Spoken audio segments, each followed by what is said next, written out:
All right, welcome back here. We're finding the x and y intercepts. So we're going to find the x-intercept, which means we're plugging in 0 for y. That's 3 times x plus 2 times 0 is 6, or 3x equals 6, or x equals 2. So there's my x-intercept. And then my y-intercept. When I do y-intercepts, I plug in x for 0. So this is 3 times 0 plus 2x equals 6. I get 2x equals 6, or x equals 3. So my x-intercept is 2. My y-intercept is 3. The next one, we are going to find our x-intercept. And x-intercept means plug in 0 for y. I get negative 3x plus 5 times 0 equals negative 15. That means negative 3x is equal to negative 15, or x is equal to 5. Again, I'm doing these ones kind of fast. I'm doing the solving and everything quickly here. Mostly so you can check to make sure you did things correctly.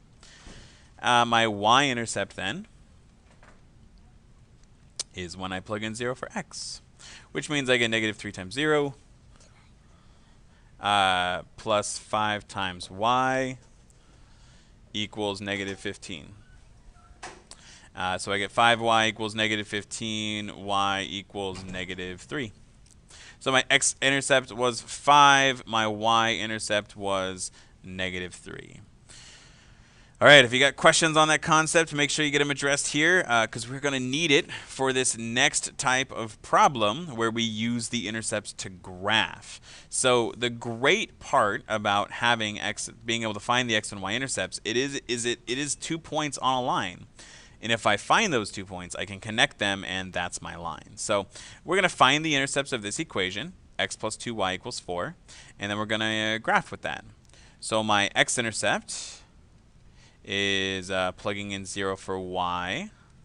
So that's x plus 2 times 0 equals 4, which is x plus 0 equals 4, so x equals 4.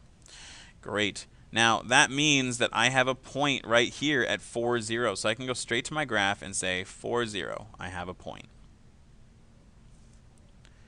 Now we're going to do the same thing with my y-intercepts.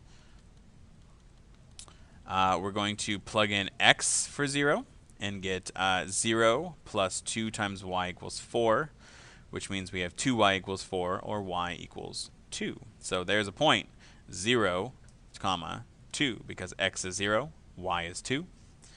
0, 2 is right there. And now that I have those 2 points, I can connect them to create my line. There it is.